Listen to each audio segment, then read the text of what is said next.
कल्याण शहरातून धक्कादायक घटना समोर आली आहे। कुटुंबाच्या इच्छेविरुद्ध जाऊन प्रेमविवाह केल्याचा राग मनात धरून स्वतःच्या विवाहित मुलीची हत्या करण्यात आली।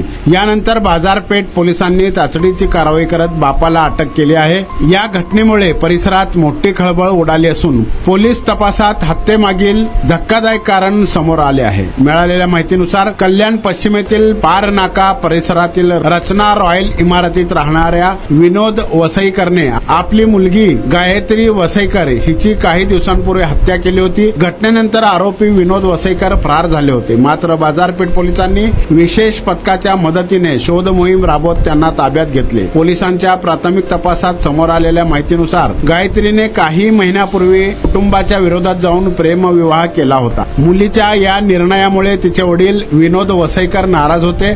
त्यांनी यापूर्वी गायत्रीसाठी अनेक स्थळे पाहिली होती आणि तिचा साखरपुडाही ठरवला होता। मात्र गायत्रीने तो साखरपुडा मोडून आपल्या बॉयफ्रेंड सोबत लग्न करण्याचा निर्णय घेतला। यामुळे वडिलांच्या मनात तिच्याविषयी तीव्र नाराजी निर्माण झाली होती। लग्नानंतर गायत्री प्रथमच माहेरी आली होती। दुपारच्या जेवणानंतर घरात वडील आणि मुलीमध्ये प्रेमविवाहाच्या मुद्द्यावरून पुन्हा वाद झाला। पोलिसांच्या माहितीनुसार माझे काहीही न ऐकता तू लग्न केलेस, मी ते विसरलो नाही असे सांगत विनोदने मुलीशी वाद घातला। हा वाद इतका विकोपाला गेला की संतापाच्या भरात त्याने धारदार शस्त्राने गायत्रीवर हल्ला केला। या हल्ल्यात गंभीर जखमी झालेल्या गायत्रीचा जागीच मृत्यू झाला। घटनेनंतर आरोप घटनास्थळावरून फरार झाला होता। मात्र बाजारपेठ पोलिसांनी तांत्रिक तपास आणि गोपनीय माहितीच्या आधारे त्याचा शोध घेत अखेर त्याला अटक केली आहे।